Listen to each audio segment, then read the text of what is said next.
Hi friends, ఈరోజు మనం 8th class physical science నుంచి మీకు తెలుసా అని బాక్సెస్లను పరిశీలిద్దాం.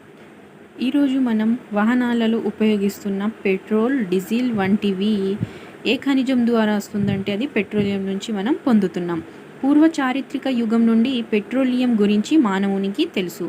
4000 సంవత్సరాలకు పూర్వమే బాబిలోనియాలో గోడలు, గోపురాల నిర్మాణంలో ఆస్ఫాల్ట్ అనే పెట్రోలియం ఉత్పన్నాన్ని ఉపయోగించారు. అంటే బాబిలోనియాలో గోడలు, గోపురాలు నిర్మాణానికి దేనిని ఉపయోగించారంటే ఆస్ఫాల్ట్ అనే పెట్రోలియం ఉత్పన్నాన్ని ఉపయోగించారు. పెట్రోలియం వెలికి తీయడానికి చైనా వారు లోతైన బావులు తవ్వినట్లు పురాతన చైనా గ్రంథాల ద్వారా తెలుస్తుంది. అంటే చైనా వాళ్ళు ఏం చేశారంటే పెట్రోలియంను వెలికి తీయడానికి లోతైన బావులను తవ్వినట్లు ఎక్కడి నుంచి తెలుస్తున్నాయంటే ఇది గ్రంథాల ద్వారా మనకు తెలుస్తున్నాయి. అయితే మన పూర్వీకులు పెట్రోలియంతో ఏం చేసేవారు? మన పూర్వీకులు అంటే ఆ రోజులలో దీపాలలో ఇంధనంగా పడవలలో నీరు జోరబడకుండా చేయడానికి సాంప్రదాయ చికిత్సలకి పెట్రోలియంను ప్రధానంగా ఉపయోగించేవారు. శాస్త్ర సాంకేతిక రంగాలలో జరిగిన అభివృద్ధి వల్ల ఇంజన్లను నడపడానికి పెట్రోల్ మరియు పెట్రోల్ రసాయనాలు వంటివి ఉపయోగించడం ద్వారా పెట్రోలియం ప్రాముఖ్యతను మనం గుర్తించాం.